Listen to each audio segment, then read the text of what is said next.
धूमिल समग्र के लोकार्पण समारोह में पहुंची कई हस्तियां। जी आपको बता दें कि 10 फरवरी बुधवार को गोरेगांव पश्चिम में स्थित केशव गोरे स्मारक ट्रस्ट के परिसर में धूमिल समग्र पुस्तक का विमोचन किया गया, जहां पर कई माननीय अतिथियों ने अपनी उपस्थिति दर्ज कराई।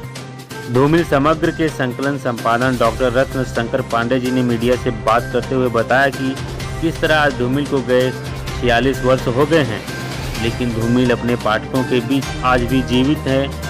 उनके द्वारा लिखे गए अनेक कविताओं का संग्रह है धूमिल समग्र, जिसमें उनके द्वारा लिखे गए 3 खंडों सहित कविताओं का समावेश है, जो कि पाठकों को खूब पसंद आएगा।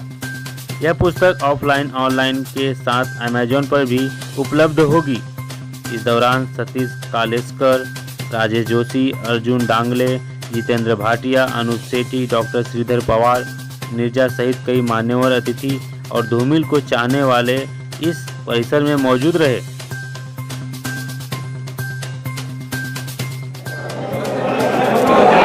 नमस्कार, मैं हूं प्रमोद सिंह और आप देख रहे हैं द P7 न्यूज़ चैनल। आज यहां पे एक पुस्तक का विमोचन हुआ है जिसका नाम है धूमिल समग्र, और उसी पुस्तक से जुड़ी कुछ बातें हम जानेंगे, आपको बताएंगे और आपको भी पढ़कर उस पुस्तक को बड़ा ही आनंद आएगा। सर, सबसे पहले मुझे इस पुस्तक के बारे में बताइए और थोड़ा सा अपने बारे में लोगों को बताइए। धूमिल समग्र, मैं धूमिल जी का ज्येष्ठ पुत्र रत्न शंकर हूँ। जी जी। धूमिल समग्र, धूमिल की अब तक जो भी छपी या अछपी रचनाएं हैं उसको इस 3 खंडों में हमने समाहित किया है। पहला खंड उनका कविता खंड है, जिसमें उनके तीनों संग्रह जो पहले प्रकाशित हो चुके हैं, उनके जीवन काल में प्रकाशित संसद से सड़क तक 1972, और दूसरी 1977 कल सुनना मुझे, जिस पर उन्हें साहित्य अकादमी 1979 में मिला, और तीसरी जो उनकी महत्वपूर्ण पुस्तक रही सुदामा पांडे का प्रजातंत्र, जिसे मैंने संकलित संपादित किया 1984 में। इन तीनों संकलनों के अलावा प्रथम खंड में धूमिल के वे बहुत सारी कविताएं हैं जो उनके जीवन काल में छपी और किताब के रूप में नहीं आई, और या तो छपी भी नहीं, पांडुलिपियों से ली गई है। दूसरा खंड उनका शुरुआत में धूमिल, जैसा कि आप या धूमिल के पाठक जानते हैं कि धूमिल ने शुरुआत गीत लिखने से किया था। गीत की तुकबंदियाँ, जब वह 20 साल के थे तब से गीत की तुकबंदियाँ करते थे, तो गीत लिखना शुरू किया और 60-62 तक गीत लिखते हैं। और उसी समय यह प्रचारित हुआ कि धूमिल गीतों का एक संकलन अपना देना चाहते थे, बांसुरी जल गई, जो नहीं छप सका। बांसुरी जल गई उनका एक गीत जरूर था, लेकिन पांडुलिपियों में नहीं मिला। उसका किसी पत्रिका में उन्हीं के दौरान, उन्हीं के जीवन काल में एक विज्ञापन छपा था कि अगली कविता बांसुरी जल गई आप सुनेंगे तो इसके हर पद पर आप नाच उठेंगे, गा उठेंगे। लेकिन दुर्भाग्य है कि वह कविता नहीं मिली, वह गीत नहीं मिला।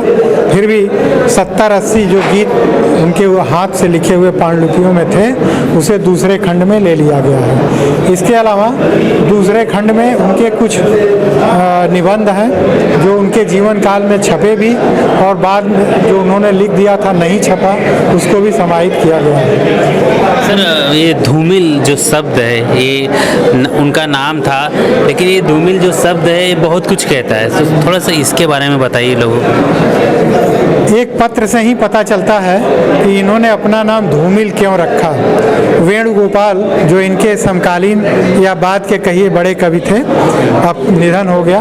वेणुगोपाल ने एक पत्र लिखा है कि आपकी कविता मुझे प्रिय लगी, कहीं किसी पत्रिका में उन्होंने पढ़ा, लेकिन मेरे समझ में नहीं आ रहा है कि आपने अपना छायावादियों के तर्ज पर धूमिल नाम क्यों रख लिया। जैसे प्रसाद, निराला, पंत, उसी तरह से आपने धूमिल क्यों रखा। इन्होंने बहुत ही अच्छा जवाब दिया कि देखो, जितने नाम तुम जानते हो साहित्य में जो काफ़ी चर्चित और बड़े नाम हैं, उन सभी नामों में देव नाम है, या देव के सीधे नाम हैं, या देव के प्रसाद हैं, या देव के कुमार हैं। लेकिन मेरा नाम मैं अपने से सोच समझकर इसलिए धूमिल रखा हूँ कि यह समय देव नाम को से कहने लायक नहीं है, इसलिए मैं धूमिल नाम से ही इस समय को लिखता हूँ, कहता हूँ, इसलिए मैंने अपना नाम धूमिल रखा।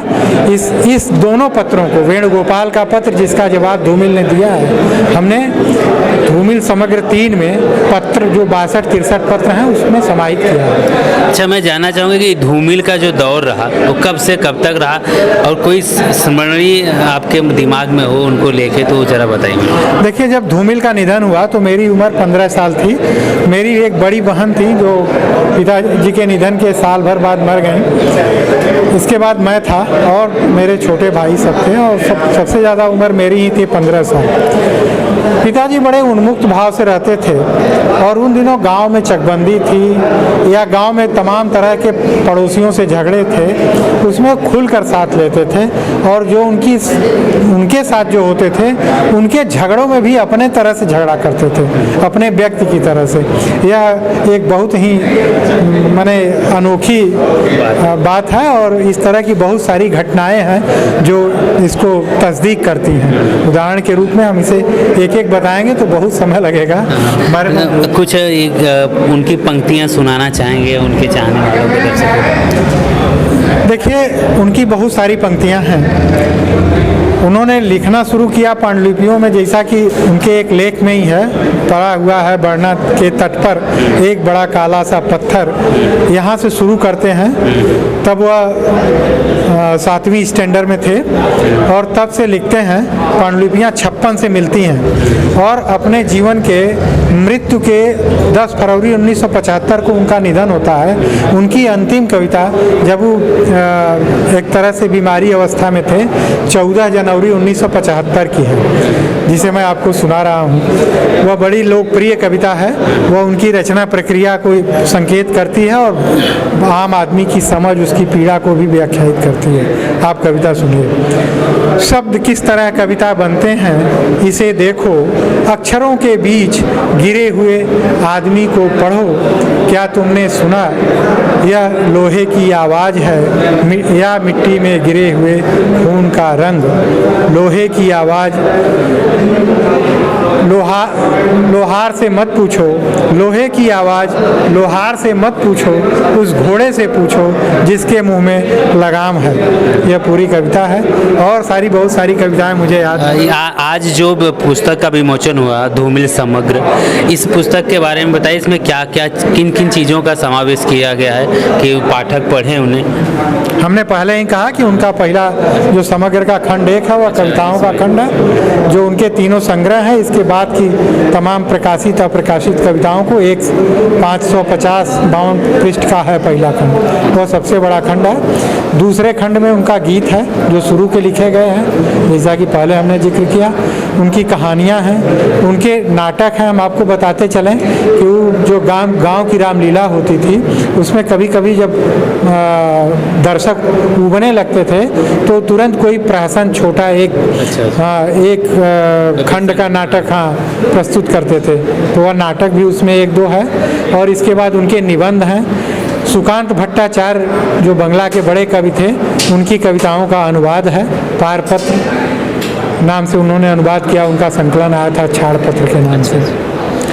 इसके बाद उनका तीसरा संग्रह है जिसमें उनकी डायरी है, जो उनके मृत्यु के बाद यहाँ वहाँ इंडिया टुडे में, नया प्रतीक में, इस तरह से छपा था। और बहुत सारी चीज़ें अप्रकाशित हैं, डायरी के बहुत सारे अप्रकाशित अंश हैं। इसके बाद उनके पत्र हैं, जो 62 पत्र उनके मिले हैं, जो अपने समकालीनों को लिखे हैं। अपने प्रिय काशीनाथ सिंह, उनके अच्छे मित्र, समकालीन अच्छे बड़े कहानीकार, कथाकार, उपन्यासकार हैं, उनको लिखा है। नामवर सिंह को लिखा है, लीलाधर जगूड़ी को लिखा है, विजेंद्र को लिखा है, प्रगतिशील लेखक संघ, जनवादी लेखक संघ के गठन के संदर्भ में रमेश उपाध्याय को लिखा है, मीना भारती को, अक्षय उपाध्याय को। इस तरह से तमाम विषयों पर, अपनी रचना प्रक्रिया पर भी पत्र बहुत अच्छी तरह से उन्होंने लिखा है, जिसे पहली बार इस संकलन में तीसरे। अच्छा, ये धूमिल के पाठकों को क्या कुछ कहना चाहेंगे जो कंटिन्यू उनको पढ़ रहे हैं, उनको जान रहे हैं, तो उनको क्या कुछ कहना चाहेंगे? यह बहुत अच्छा प्रश्न है। यह समग्र पाठकों के पढ़ने के कारण ही प्रेरित होकर आया। अक्सर जब धूमिल का निधन हुआ तो यह कहा जाने लगा कि धूमिल अब नहीं लिख रहे थे, अलग थलग पड़ गए थे, संसद से सड़क तक के बाद लिखना बंद कर दिया था। जब मैं होश संभाला, यानी कल सुनना मुझे चाचा ने इसकी चुनौती में ही लिया था उन्होंने, कल सुनना मुझे आई। इसके बाद जब मैं होश संभाला तो मैंने देखा कि इनके गद्य, इनकी कहानी, इनके पत्र सब बिखरे पड़े हुए हैं और छोटी छोटी कविताएं पड़ी हुई हैं। उसको मैंने संकलित किया और संसद से सड़क तक के बाद की कविताओं का मैंने 70 और 75 के बीच की कविताओं का सुदामा पांडे के प्रजातंत्र में मैंने पहली बार संकलित किया। इसके बाद पाठकों से यह है कि पाठक अगर किसी कवि को मरने के 46 साल बाद याद करता है, हम तो सबसे बड़ी आश्चर्य की बात यह है, आज यहाँ मराठी क्षेत्र में मैं आकर धूमिल के बारे में इतना लोगों को सुना, मराठी मूल के लोगों ने जितना अच्छा कहा, उनकी कविताओं का मराठी में अनुवाद उनके जीवन काल में हुआ था। तो यह एक पाठक वर्ग है जो विशाल है।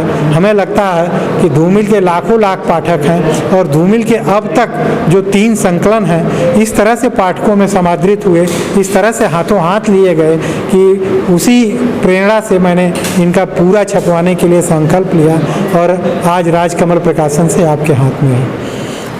ठीक है, धूमिल समग्र ये उनके पाठकों के लिए और उनके लिए जो पुस्तक आज विमोचन हुआ है, ये उन सब तक पहुंचेगा। आप भी जाके अपने जहाँ से भी चाहिए, ऑनलाइन भी, कहाँ से सर इसको अगर कोई परचेस खरीदना चाहे तो कहाँ पे अवेलेबल है? अभी तो ये 21 तारीख को 21 जनवरी को रिलीज हुई है। प्रकाशक अशोक माहेश्वरी ने कहा 10 फरवरी इनकी पुण्यतिथि है। 30% छूट के साथ ऑनलाइन उनका है।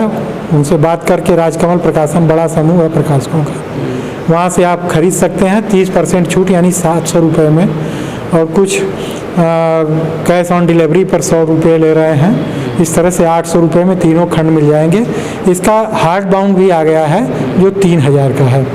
तो अभी तो हमें लगता है कि सामान्य पाठक बहुत तेज़ी से उनको खरीद रहे हैं। हमारे जो खुद अपने परिचित हैं, जो विभिन्न प्रदेशों से, राजस्थान, पंजाब, दिल्ली,